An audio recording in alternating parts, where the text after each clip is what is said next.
Buenos días, queridos hermanos. Aunque esto se está grabando en la noche, pero se emitirá en la mañana del día domingo.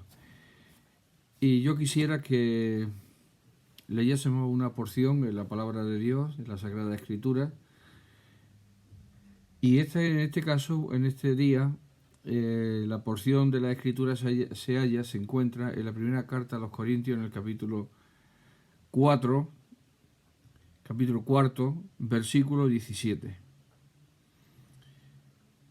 He escogido precisamente estos versículos, dado el excesivo tiempo que llevamos sin congregarnos como iglesia, y aunque estos mensajes puedan y sean de utilidad, no tienen el soporte que sería cuando toda la iglesia está congregada y cuando todos los hermanos están presentes. Nos sirven, pero no es lo ideal.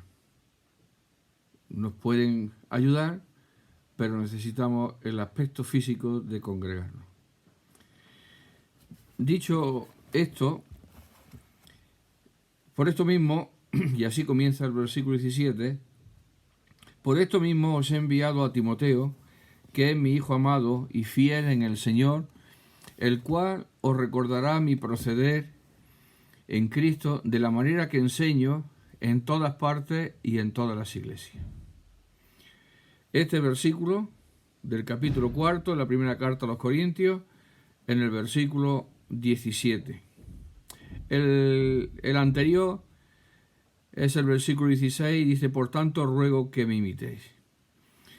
Es decir, estamos sobre este versículo 17 con la solemne advertencia, con el solemne mandato de que nuestros pies, nuestro conducirnos, se halle guiado por esta imitación al apóstol Pablo, nada menos que al apóstol Pablo. Decía al principio que la ausencia de congregarnos es un arma que Satanás utiliza y está utilizando primero para enfriarnos en cuanto a la fe, luego para educarnos malamente de que no es tan necesario congregarnos, que podemos vivir la vida de fe, llevamos ya casi un año, y que mira, no pasa nada, pues podemos seguir así por bastante tiempo más. No ha pasado nada, no ha habido ninguna catástrofe y nada. Luego, porque en la dispersión de los creyentes, Él hace su obra. Él trabaja sobre cada uno de nosotros, en la medida que nosotros le abramos la oportunidad y la puerta de nuestro corazón para ello. Pero Él se vale de la fragilidad, de la dispersión, de la prolongación en el tiempo. Todas estas cosas, mis queridos hermanos, no seamos necios y no querramos ocultárnoslas ni dejar de pensar en ellas. Esto es un arma del diablo poderosa. Igualmente Él trabaja cuando nos estamos congregando, pero en la dispersión trabaja todavía mucho más y más aceleradamente. Y tan contrarios que somos a costumbres, tradiciones y todo eso, pues estamos entrando ya tenemos una costumbre, ya tenemos una tradición asentada en el tiempo, que es la de no congregarnos. Y el adversario de nuestras almas pues va a utilizar y ha utilizado todo este tiempo para hacer su obra en cada uno de nosotros. Y por esto mismo, porque Pablo sabía muy bien cómo el enemigo trabajaba, por esto mismo él escribió esta carta a los Corintios y escribió dentro de esta carta este solemne versículo 17, advirtiendo a los hermanos el porqué de su manera de obrar y porqué de su envío de Timoteo allí a la iglesia. Nosotros tenemos que pensar, los creyentes debemos pensar muy seriamente el porqué de esta situación que nosotros estamos viviendo. Esta situación que estamos atravesando. al margen de si el motivo ha sido el motivo humano, casi lo sabemos. Pero detrás del motivo humano está Dios. Y a él no es algo que le ha sobrevenido esta situación de este virus. Y no le ha sobrevenido porque él es el Dios todo omnisciente. No le sorprende nada. No somos como nosotros, que sí nos ha sorprendido. A todos nos ha sorprendido.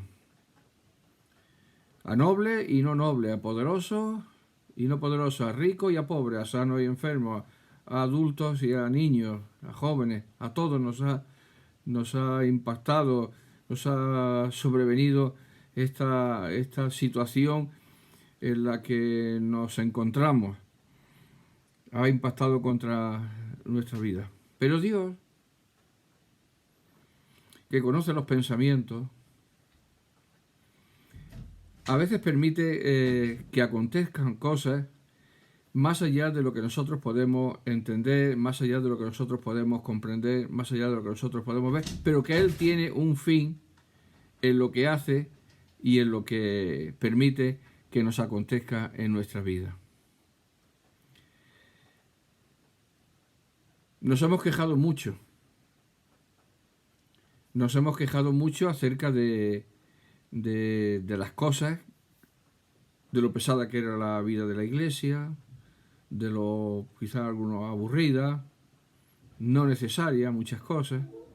Podemos faltar y no hay ningún problema. Podemos... Y Dios todo eso lo ha estado viendo durante todos estos años.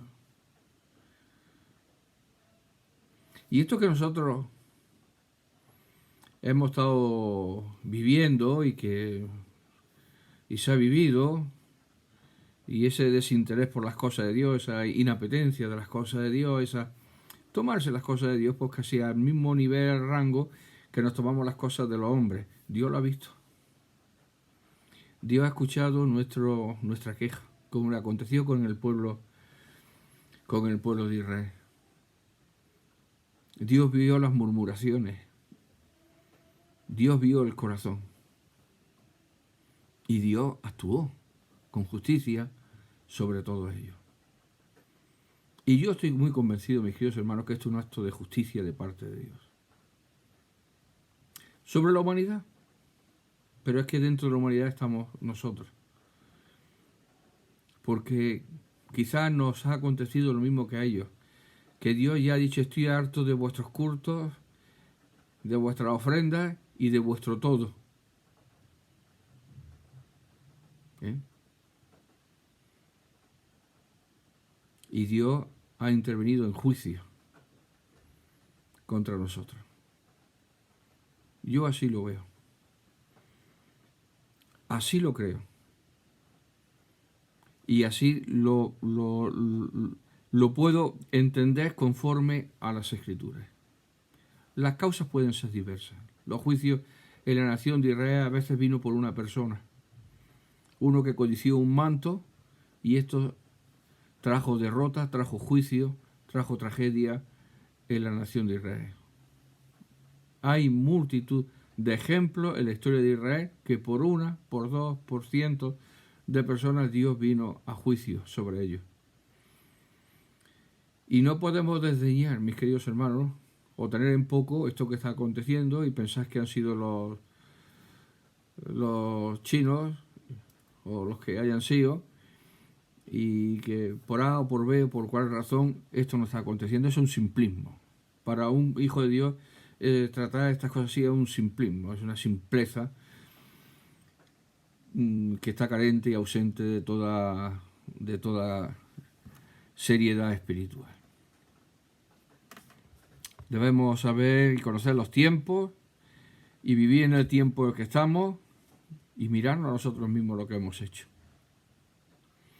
El peligro de la infiltración del enemigo en la casa de Dios. La casa de Dios en nuestras vidas, colectiva como iglesia y individual en cada día de nuestra jornada en cada uno de nosotros. El gran celo y el gran interés que siempre el apóstol Pablo de su conversión demostró por las cosas del Señor es algo que debe traernos temor a nuestros corazones. ¿Cómo se origina ese cambio tan profundo? Voy a decir la palabra tan radical, porque radical viene de ir a la raíz, es decir, que lejos de los conceptos y de todas estas cosas que el mundo dice, tú eres un radical, porque piensa A o piensa B, o porque distorsiona el pensamiento mayoritario, ¿no? Ese celo, ese amor, ese deseo por las cosas del Señor, por vivir las cosas del Señor, por exhibir, por manifestar las cosas del Señor y por querer que los que abrazan la fe, una vez que han abrazado la fe, se conduzcan en los caminos del Señor. Pablo conocía bien al diablo y lo conocía porque había sido usado por Satanás. Saulo, Saulo, ¿por qué me persigues?, le dijo el Señor en aquel camino, cuando fue derribado al suelo. No iba enviado por Dios. Y si no iba enviado por Dios, ¿por quién iba enviado? Pues por Satanás. Satanás podría utilizar sus recursos, los sacerdotes, los maestros de Israel, la escuela rabínica, lo que fuera, me da igual, eso es lo de menos. Él se sirve de cualquier cosa, hasta a veces hasta de los creyentes. Y él cambió radical y sustanciosamente su comprensión, su visión y su perspectiva gloriosa de Dios y de su obra. Tanto es así que él dice, Señor, ¿qué quieres que yo haga? Es decir, una pregunta que implícitamente lleva una declaración de rendición absoluta y de disposición al Señor que se le ha aparecido en el camino. Ya se ha acabado Saulo de Tarso. Ya se ha acabado el perseguidor. Esta losa le va a continuar durante toda su vida. Y en las cartas, en algunas explícitamente se deja ver que él persiguió a la iglesia, que él no es digno, que es el último de todos los apóstoles, que como a un abortivo se le apareció. Va a gravitar en su corazón eso que hizo contra el Señor.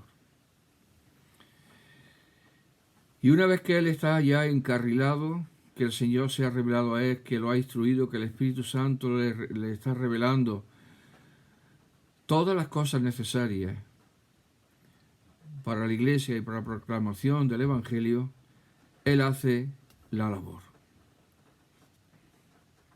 Esa labor que él hace concuerda con la de los apóstoles, conforme aparece en los escritos, en la carta a los Gálatas, que pasado el tiempo se vieron y la unanimidad doctrinal entre los 12 y el 13º, Pablo, era absoluta. No había ninguna discordia. No había ningún asunto fundamental ni ningún asunto menos fundamental. Ahí no se hablaba de eso. Lo que Pablo enseñaba, lo que Pablo predicaba, era lo mismo que enseñaban los 12 y predicaban los 12. Porque el mismo espíritu no puede tener dos aberturas y uno enseña una cosa y lo otro una cosa parecida. Como pasa en el día de hoy. Que depende de quién, pues te habla una cosa, te dice una cosa. Claro, el Espíritu Santo no puede decir 3, ni 20, ni 2 cosas distintas. Solo hay una. Procuremos, pues, estar en esa una. No nos conformemos en estar en el grupo de los 100 o de los 200 que piensan... No, procuremos estar en uno, porque hay una. El Espíritu Santo tiene una voz, tiene una doctrina, tiene una revelación, y no hay dos. Como dice Pablo, Hay un evangelio, no hay otro evangelio. El otro ya es anatema. Y hoy la gente los creyentes se están conformando con las 4 cositas del evangelio que no llegan ni a entender, pero claro, les provee de un bienestar psicológico, de un perdón de los pecados, de una exaltación de su nuevo estado y una perspectiva gloriosa de estado eterno, y bueno, y todo el mundo felices, como éramos pequeños. Mañana nos vamos a llevar de campo. Pues no daba igual que nos llevara. La cuestión es que íbamos a estar en el campo y íbamos a pasar un buen día. Pero aquí no es así, mis queridos hermanos. Esto no es el evangelio, la palabra de Dios no es las cosas de la vida. Y como no es, debemos tratarlas como sí es. Y es aquí la escritura que nos proporciona todo lo que necesitamos para saber lo que es y estar cierto en lo que es. No es lo que se asemeja, no es lo que se parece, no es lo que concuerda en el 90%, en el 100%. Dios no quiere que estemos de acuerdo en el 50%, ni en el 70%, ni en el 90%, ni en el 99,9%. Él quiere el 100%, la totalidad. Por razones diversas, no voy a entrar ahora en ese aspecto, porque esto nos llevaría a pensar en el plano salvífico de Cristo en la cruz y cómo Él se dio, por ejemplo, enteramente. La Escritura habla mucho de eso, una sola ofrenda, un solo sacrificio, y así sucesivamente. Y si Él tuvo ese celo por las cosas, nosotros debemos tener ese mismo celo por las cosas de Él. Al margen de esto, la necesidad de tener un referente en la congregación después de la ausencia de la partida del apóstol y su compañero que habían enseñado y ministrado la palabra en la congregación. Y dice el apóstol que debido a esa preocupación, esta es una palabra que aparece en el libro me parece que en el libro de los Hechos al final, me parece. Y dice el apóstol Pablo, dice, lo que cada día se agolpa más sobre mí. Pablo, ¿qué se agolpa más sobre ti? La preocupación por las iglesias.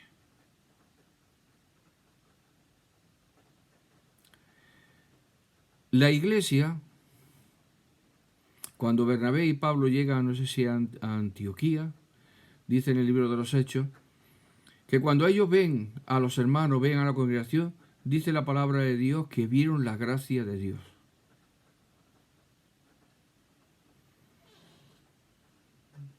Qué visión tan extraordinaria de lo que son personas. Vieron la gracia de Dios. No dijeron vimos allí a 200 hermanos, sino vimos la gracia de Dios. No sé si cogemos el hilo de este pensamiento. Lo que es la iglesia es una exhibición pública, una manifestación pública de lo que aconteció en la cruz del Calvario. Y la gracia de Dios se nos ha manifestado para salvación, dice el apóstol Pablo. Y aquel verbo fue hecho carne. Y vimos su gloria como el unigénito Hijo de Dios. Por lo tanto, nuestra presencia, nuestra vida, debe ser, si caminamos conforme a la palabra de Dios, una manifestación de esa gracia. Lo que vieron Pablo y Bernabé. Y Pablo está lleno del Espíritu y ve a las personas, pero más que a las personas ve lo que Dios ha hecho en las personas. Ve almas redimidas, almas salvadas, almas sacadas del lazo del diablo. Ve personas, como dice, que eran de lo peor del mundo, pero ahora son santos delante de Dios. Ahora son justificados, han sido justificados por la gracia de Dios. Ve ese gran milagro de la resurrección espiritual que se opera en la vida, que transforma la vida. Ese nuevo nacimiento, ese nacer de arriba, como dice, de lo alto, dice el apóstol Juan. Y claro, Pablo ve el resultado de la sangre de Cristo derramada en la cruz del Calvario y se preocupa y se ocupa por las iglesias. Y asimismo hace ocuparse a otros que son fieles para esta misma labor que él estaba haciendo. Él se ha marchado, pero dice, mira, un momento, por esto mismo os he enviado a Timoteo. Todos recordamos el encuentro de Pablo con Timoteo. ¿Qué vio Pablo en aquel joven? En Hechos, capítulo 16. ¿Qué le hizo discernir que era un hombre valioso para la obra de Dios? Y se lo llevó consigo hasta el final de su día. Bueno, pues a quien acompañó a Pablo en todo momento y en todo lugar y bajo toda adversidad, ese discípulo, ese hijo, con ese tratamiento que le dispensa, tan cariñoso en sus cartas, y que aquí mismo ya lo reconoce que es mi hijo amado, no era un predilecto de Pablo. En la viña del Señor no puede haber predilección. Todos los casos que he visto de predilección han fallado estrepitosamente. Han sido como globos al cual luego ha llegado un niño con un alfiler, plop, plop, y lo ha explotado todo. ¡Qué experiencia! ¿Por qué? Porque no se ha hecho conforme al consejo bíblico, sino conforme a la predilección personal y ha acabado como acaban todas las cosas, explotando. Pero Timoteo no, porque Pablo fue guiado por el Espíritu de Dios, sabiendo que ese era un hombre de Dios, como lo reconoce, y un hombre en el cual podía caminar con él y hacer la misma labor que él estaba haciendo. Eso no quiere decir que no tuviese que aprender, sufrir, padecer. Además lo dice en sus cartas, tú pues sufre penalidades como buen soldado de Jesucristo, no las rehuses. Y así una serie de consejos que bueno, que o eres verdaderamente llamado por Dios o no hay nada que hacer. Bueno, pues a quien ha enviado, que es Timoteo, que es conocido, que es mi hijo amado, eso no le iba a eximir del maltrato espiritual que iba a recibir de parte de los creyentes. Iban a hacer como con Pablo. Y Pablo era un apóstol. Que es el enviado de él, es decir, pues imaginaros.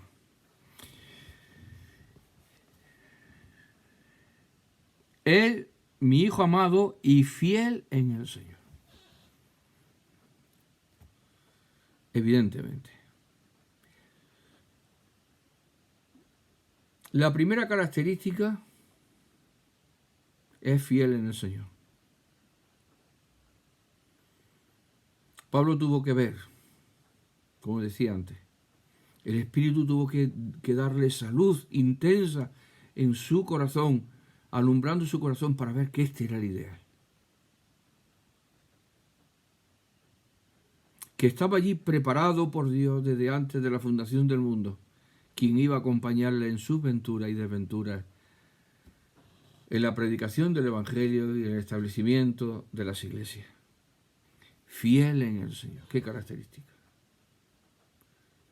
Esto hoy en día se le da a cualquiera. Pero Pablo no se lo daba a cualquiera. Eso no quiere decir que Pablo no se equivocase. O que no lo equivocaran. Pero esa característica, porque mi hijo amado, bueno, pues puede sentir simpatía, una atracción por él, por alguna circunstancia, o porque concuerda, te cae bien, pero eso es una cosa muy personal y muy íntima. Está hablando de hijo, no en grado de parentesco en cuanto a la carne, sino de hijo amado en cuanto al parentesco espiritual, como de padre a hijo. Claro, un padre conoce a su hijo. Pablo conocía a Timoteo como su hijo. Sabía que podía encomendarlo, recomendarlo y enviarlo, sabiendo que él iba a seguir las pisadas de su maestro y apóstol, el apóstol Pablo. Fiel en el Señor.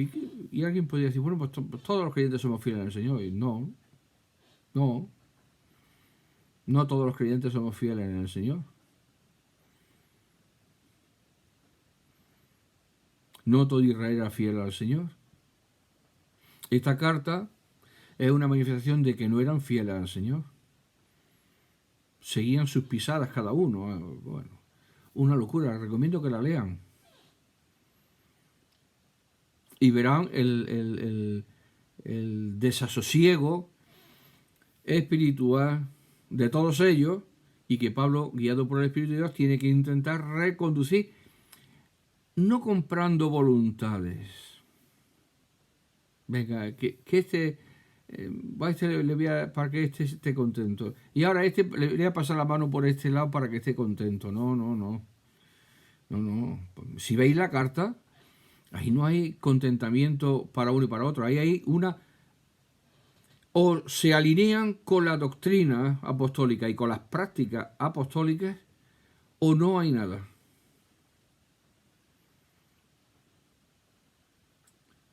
Mira, pero para que no se enfade o se enfade menos, pues le vamos a dar esta parcelita, le vamos a dar este acometido, le vamos... Venga, que tú eres muy bueno y que tú eres muy... No, está bien, estamos engañando a la gente. Pablo no hacía eso. Pablo predicaba e instruía la palabra. Y ya está. Y si usted se ajusta a la palabra, será un vaso para honra. Y si no se ajusta a la palabra de Dios, será para deshonra. Puedes llevar 25 o 40 años en la iglesia congregándote. Eso no vale para nada. El Señor no ha puesto un requisito de años. Porque los que llevan 40 años, ya. Los que llevan... No, usted puede llevar 2 años y otro puede llevar 40. Y el de 2 años aventaja al de 40. Somos llamados a alinearlos con lo que dice la palabra de Dios, con lo que dicen los apóstoles. La iglesia está sobre el fundamento de los apóstoles y profetas, siendo la principal piedra, evidentemente, del ángulo, Jesucristo mismo. Sobre todo, quien descansa todo. Esa fidelidad no es una fidelidad supuesta, como en la Miri nos decían, el valor se le supone, no. La fidelidad no podemos darla por supuesta, aunque yo mañana cayere en el más profundo de los abismos y en el más aberrante de los pecados. ¿Qué puedo caer?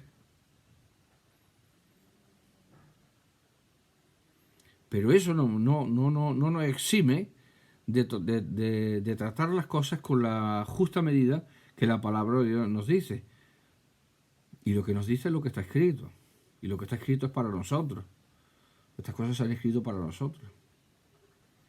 Por lo tanto, debemos ser fiel en el Señor. No es un título que se otorga así como así, sino que es el testimonio de un apóstol acerca de un colaborador,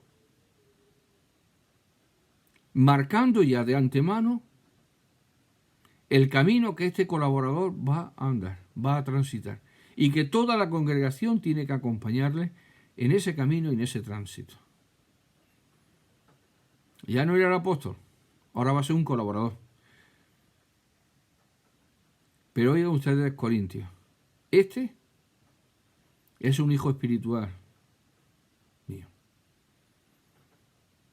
Y este es fiel en el Señor. No hay otra cosa. ¿Y cómo vamos a saber esto? Dirían los corintios. Bueno, ¿y cómo vamos a saber que sí, pues es tu hijo amado? Muy bien, y todo ese parentesco espiritual que ha estado contigo viajando y te acompaña en todas las cosas. Pero ¿cómo vamos a saber que él es fiel en el Señor? ¿Qué garantía? ¿Cómo lo vamos a conocer? ¿Qué señales vamos a ver? Porque tú no estás. Y él puede tomar un camino, como hacen en muchas iglesias. Está el anciano, o en otras iglesias que tiene el pastor, y a lo mejor un hombre temeroso de Dios y ha marcado un camino, y ahora llega otro que lo reemplaza. Y no es que lo reemplaza, es que lo desplaza. Todo cuanto el otro hombre buenamente y ajustado a la palabra de Dios ha hecho. Eso conocemos y conozco bastantes casos de esto. Por desgracia, los conozco. Pero, ¿por qué se producen estas cosas? Pues porque se opera conforme al saber humano. No se habla antes, no se sabe ni lo que cree el que viene. Eso en primer lugar, no se sabe ni lo que cree, ni lo que practica. Y entonces, pues cuando ya toma posición, pues aquello puede ser una caja de bombas, como siempre es. Pero Pablo no era un hombre que le gustaba esto de las bombas ni de estas cosas que a los hombres les gusta, sino que él,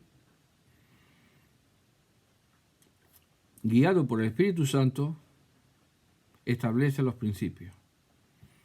Y no solamente los principios, sino que luego esos mismos principios él los va a desarrollar con enseñanzas. ¿Cuál es el principio? Pues ser un hijo amado y fiel en el Señor. ¿Y cómo va a ser esto visto por los demás? El cual os recordará mi proceder en Cristo de la manera que enseño en todas partes y en todas las iglesias. Asunto concluido. Ya veis que el versículo 2 dice, más algunos están envanecidos. Bueno, que sigan envanecidos. Como si yo nunca hubiese dicho a vosotros. Pero iré pronto. Hombre, mira, a esta familia trátala así, a esta otra pues dale esto para que se contenten, a esta otra... No, en la casa del Señor no es un... Eso en los tratos de los hombres mercantiles en la vida sí lo hacen. Pero en la casa de Dios, ¿cómo se puede pensar hacer eso? Eso es lo que se hace. Ay, ese fulano, pues le vamos. Pero que has convertido la casa de Dios en un mercado donde compras voluntades, o donde tienes que implantar con la dignidad que honra al que tiene la autoridad, implantar la doctrina y seguir los pasos de los apóstoles. Y a la congregación, igualmente. Ser una congregación santa al Señor que conoce la palabra de Dios y que atiende a las razones y que no hay que utilizar la vara con ellos. Pablo estaba dispuesto a utilizar la vara. Y Juan, el discípulo que tanto se habla del amor, dice, cuando yo vaya lo voy a ver cara a cara, a ver si es capaz de todas estas cosas que hace parloteando cuando yo no estoy. Luego cara a cara lo vamos a ver si tiene la gallardía y la hombría de decirle. Estoy traduciendo la Biblia al lenguaje actual.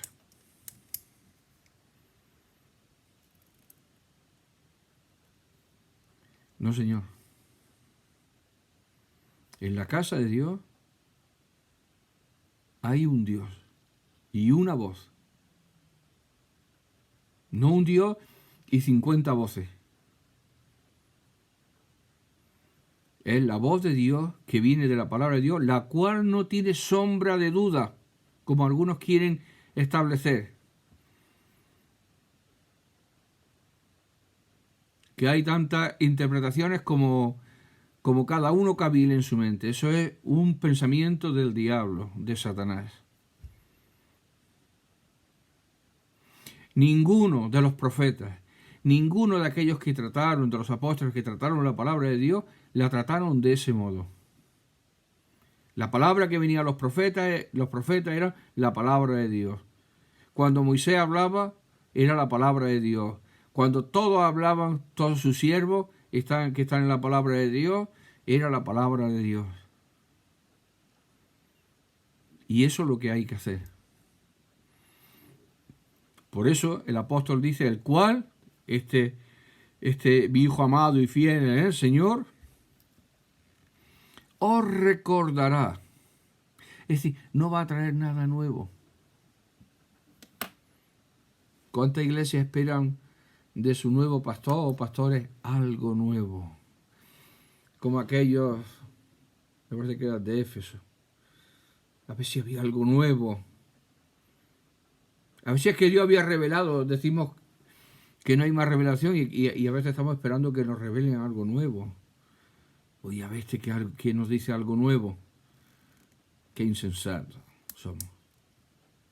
Qué hombres y personas y mujeres carentes de visión celestial y de la gloria de Dios.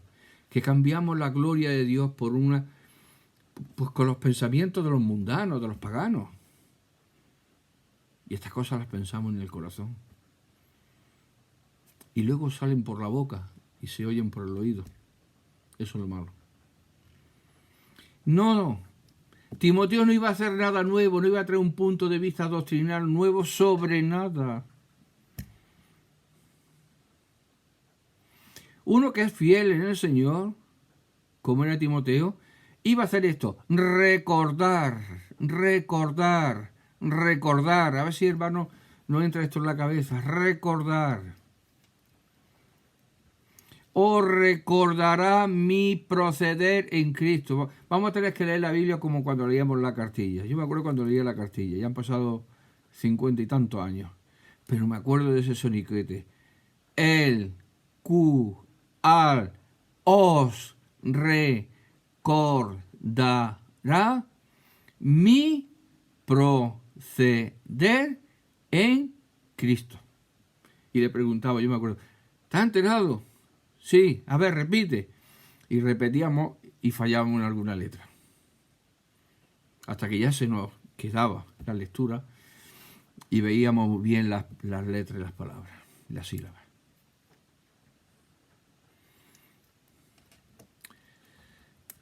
Todo aquel que trae algo nuevo, malo. Tan malo como el que está esperando algo nuevo. Timoteo no tenía que traer nada nuevo a la iglesia de Corinto para que se calmasen las aguas, se amansasen las fieras y aquello pareciera un día en el paraíso. Él tenía que hacer la obra del apóstol. Es decir, recordarle, traerle de nuevo al pensamiento, al corazón, cómo Pablo procedía en Cristo Jesús. Es decir, que lo que hizo Pablo lo iba a repetir Timoteo.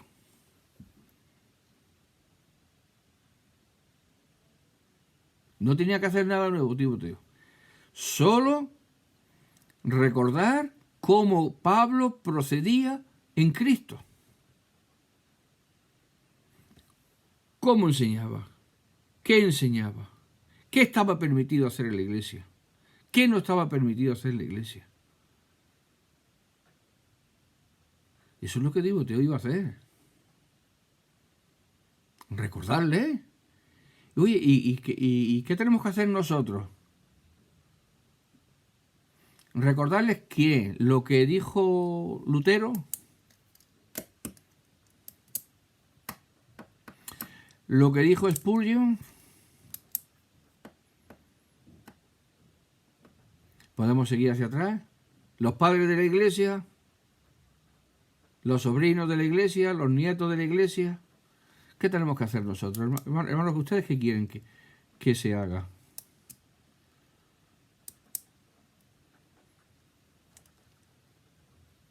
No vale lo que ustedes quieran, ni lo que yo quiera. Vale lo que dice la palabra de Dios. Recordar mi proceder en Cristo, de la manera que enseño en todas partes y en todas las iglesias. Es decir, ajustarnos, alinearnos. Señores, alíñense. Cuando estábamos en la milla, estábamos todos allí revueltos, a la voz del sargento, alinéense. y todos ya sabíamos lo que teníamos que hacer. Brazo extendido para guardar las medidas y en tu puesto en la fila como siempre. Eso es lo que teníamos que hacer.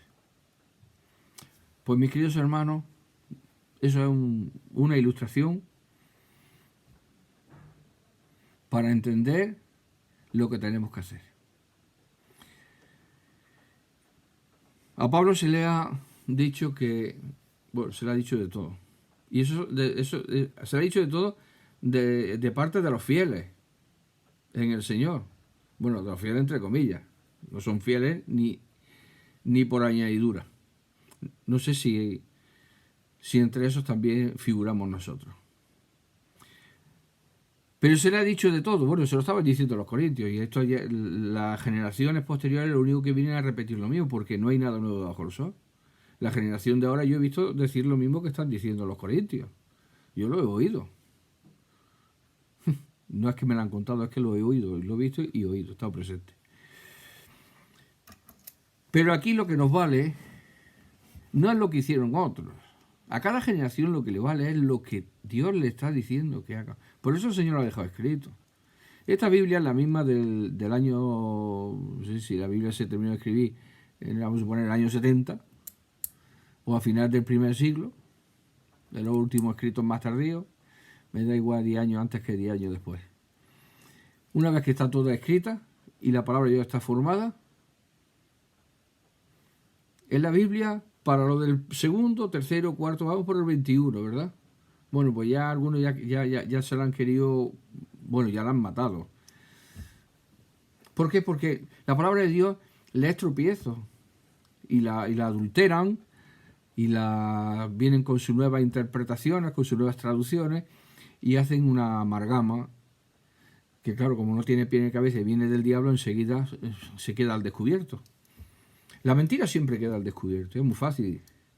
Es mentira, es como si yo tengo una pared blanca y llega uno y coge una brocha negra, una brocha de pintura negra y da un restregón. ¿Quién no ve el restregón ese? Pues así es la verdad y así es la mentira. Y tarde o temprano la mentira sale a la luz. Sale la mentira y el mentiroso. Y Pablo tiene que luchar contra eso en la iglesia. Aquí había muchos mentirosos, muchos fraudulentos, y muchas fraudulentas, y muchas mentirosas. Y Pablo tiene que decir, no, mis queridos hermanos, la iglesia se va a conducir por este principio, que es el principio que el Señor me ha revelado. Y yo no enseño en Corinto una doctrina, y en otra, y en Filipenses, en la iglesia de Filipos, enseño otras. Eso también está muy de moda. Pero esos son de los más sabios, esos son ya de los que se están incorporando, de los más sabios últimamente, que parecen que van a descubrir algo. No, señores, estáis faltando a la verdad.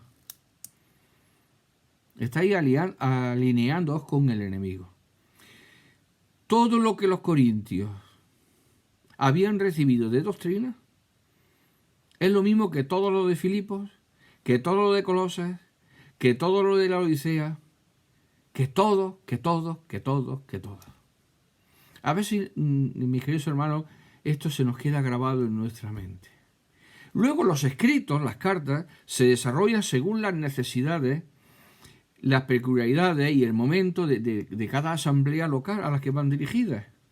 En una hay una serie de problemas, en otra hay otra serie de problemas, y entonces el apóstol, guiado por el Espíritu de Dios, los apóstoles, mencionemos, pues escriben bajo esa predominante mayor, que es la guía del Espíritu Santo, conforme a la necesidad del momento, pero siempre con la misma doctrina.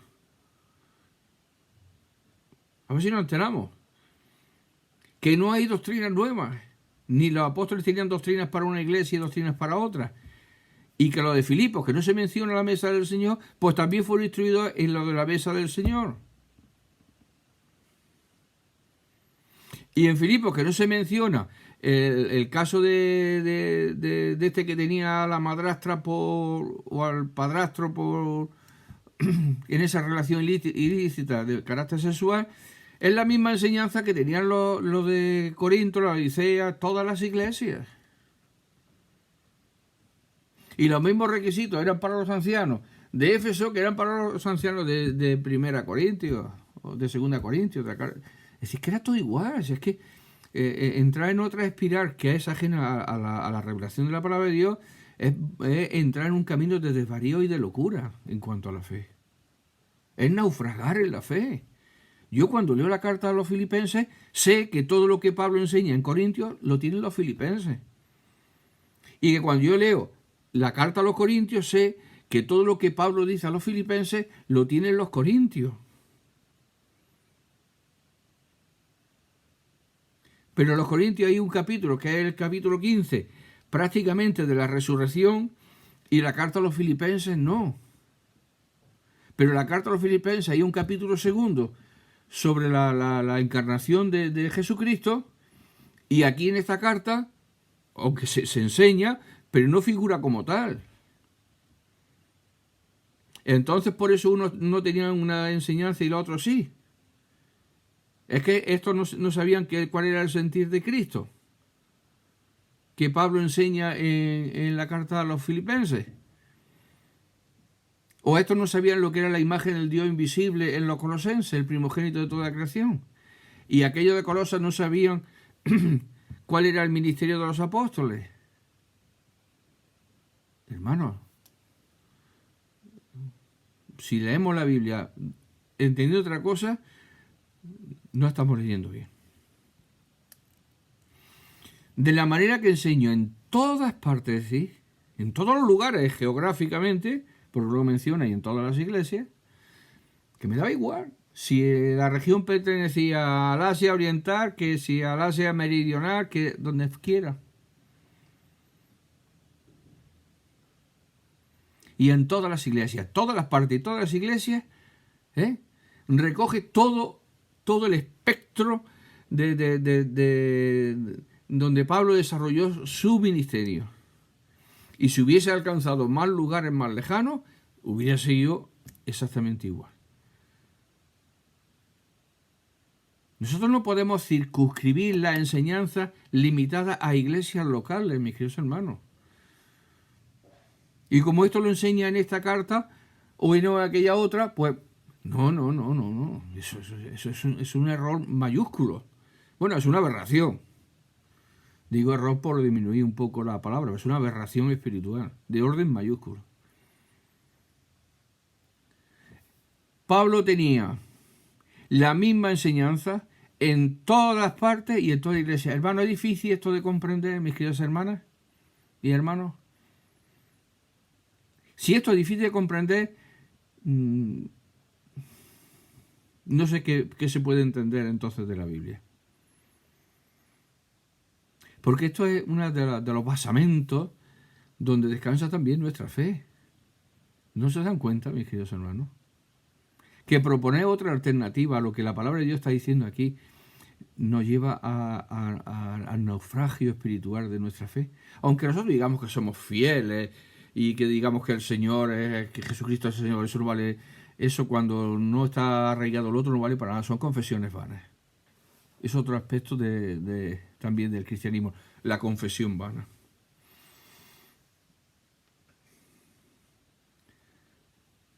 ¿No ha pensado nunca en esto? Que el apóstol enseñaba en todas las iglesias y en todas partes lo mismo.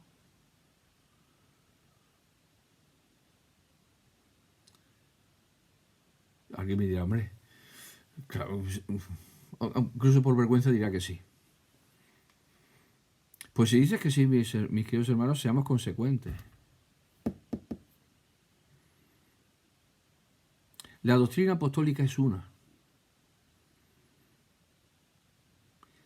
Todos los apóstoles fueron inspirados por el mismo Espíritu Santo, elegidos, escogidos por el mismo Señor, llamados por el mismo Dios.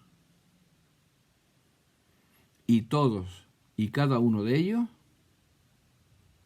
si estuviesen los 13 puestos enfrente nuestra, dirían las mismas palabras, la misma doctrina. las mismas enseñanzas, los mismos procederes.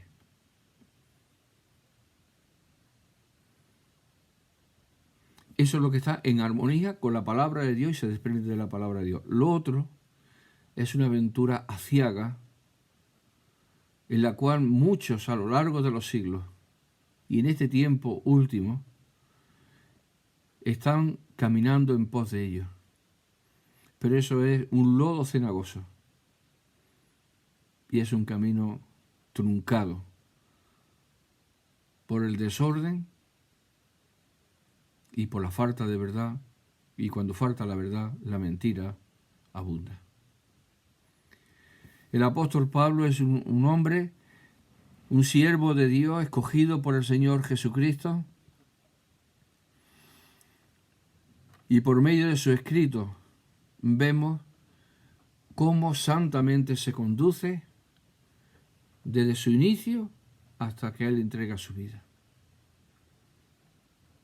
Y hermanos, tenemos que descansarnos y dejarnos ya de... Yo creo que se está gastando demasiado papel, me están dejando sin árboles para trabajar. La pasta de papel, la buena, se saca de los árboles. Y creo que, hermanos, que no merece la pena que se estén talando tantos árboles y haciendo tanto papel impreso para tan malos libros. Son opiniones de hombres.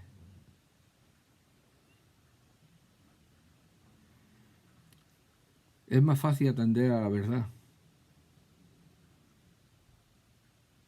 a la ley y al testimonio, se dijo en la antigüedad, en el Antiguo Testamento. Ese grito, a la ley y al testimonio, a la palabra de Dios, porque es la única que Dios bendice, la única que tiene promesa de bendición, la única que regenera, conforta el alma, la única que viene del cielo, la única que viene de la eternidad. Pablo podía dejar tranquilamente que tendría allí un buen representante que mantendría en alto la antorcha de Dios y del testimonio y de la fidelidad al Señor en medio de una iglesia mundana.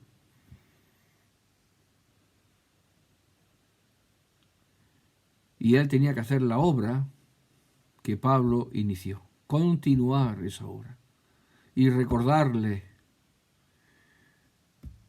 que Pablo procedía así, hermanos de Corinto, en esto procedía así, en esto procedía así, enseñaba así, y esta es la doctrina que tenemos que seguir, que es la suya. Y esto lo hacía no solamente en Corinto, sino que en todas partes enseñaba lo mismo y a todas las iglesias, sin distinción de una y de otra. ¿Recordáis aquella carta a los Colosenses? Dice, bueno, pues leed la carta que mandé a la Odisea, y que la Odisea lea la carta vuestra, la de Colosas.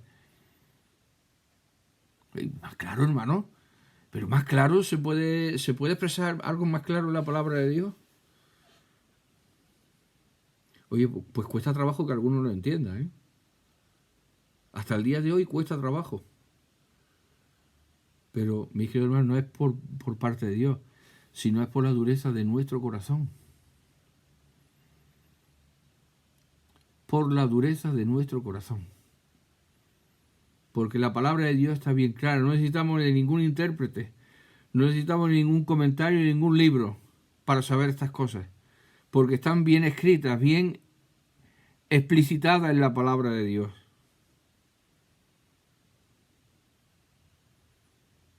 Entonces, mis queridos hermanos, obremos con rectitud.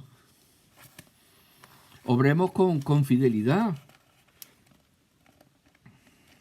Mirad en la misma carta, en el capítulo 16 y en el versículo 10. Y si llega Timoteo, mirad que esté con vosotros con tranquilidad. Mirad que esté con tranquilidad. Está ya haciendo un llamamiento muy serio a la iglesia. Que no me entere que provocáis y le provocáis. Andaros con mucho cuidado. Porque Él hace la obra del Señor así como yo. Hermano, ¿esto es difícil de entender? ¿Necesitamos de algún comentario? ¿Necesitamos de algún hombre que predique la palabra de manera que atraiga a las multitudes? ¿O simplemente con leerle poner un poco, poner el corazón en lo que se está leyendo y un poco el razonamiento humano? No está pidiendo el Señor un nivel 12 de academia para llegar a sacar esta carrera, que no, hermano. Timoteo es uno como yo, y él es digno de ser recibido y tratado con la tranquilidad que él necesita, que él requiere como obrero del Señor, porque él hace la obra del Señor así como yo.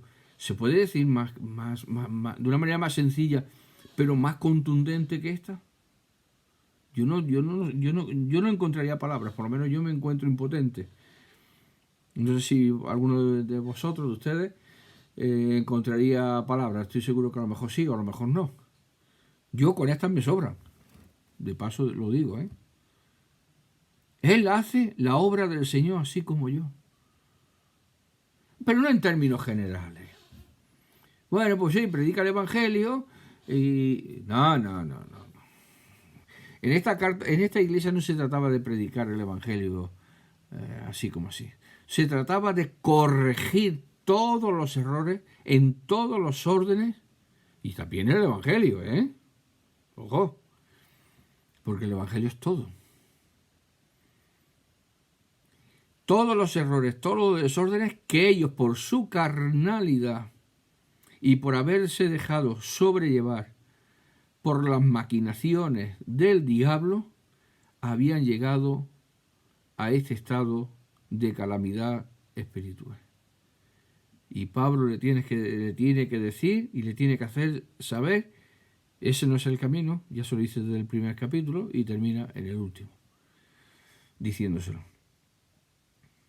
Y en cuanto a aquel que iba a ser ese puente ante la ausencia de Pablo, pues se lo advierte.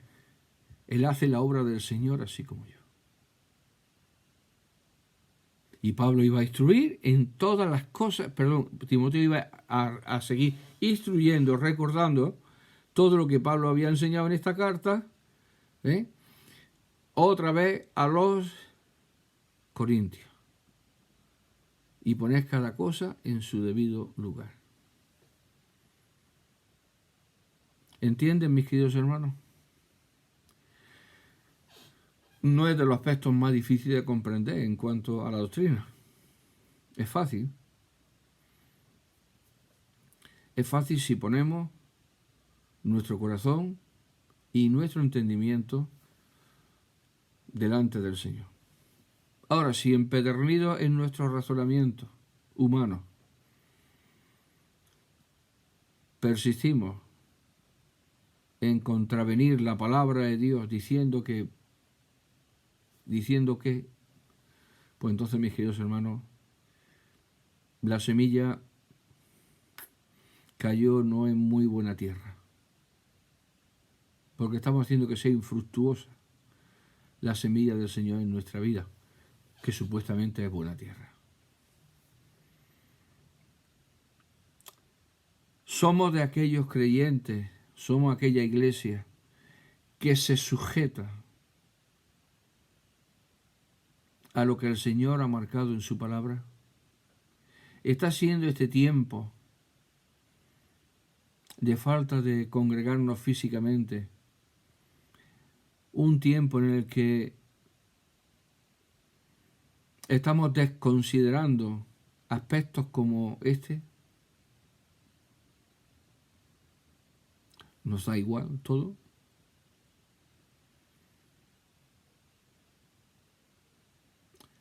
Yo estoy viendo como en otros países, con menos recursos, bastante menos recursos que el nuestro,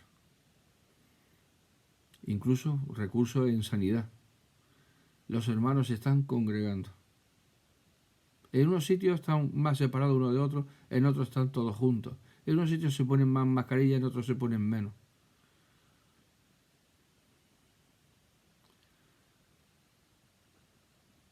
No sé si si es contravenir la orden del César o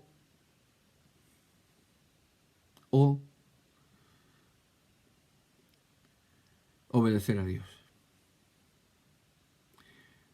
Pero sea como fuere, lo importante es no abrir puertas ni resquicios para que Satanás entre, se introduzca y siembre la semilla. Y para eso, aunque no lo estamos congregando, debemos tener en cuenta que esa obra debe seguir haciéndose en nuestros corazones y en nuestra vida todos los días, como si nos estuviésemos congregando. Y debemos recordar versículos que nos ayuden en ese aspecto congregacional de cómo conducirnos. Y estos dos versículos que he escogido en el capítulo 4 y en el capítulo 16 nos ayudan para que en la ausencia de poder congregarnos se nos recuerde cómo debemos conducirnos. ¿Qué debe estar guiando nuestra mente y nuestro corazón todos estos días? ¿Y hacia dónde vamos? Y cuando nos congreguemos, ¿qué?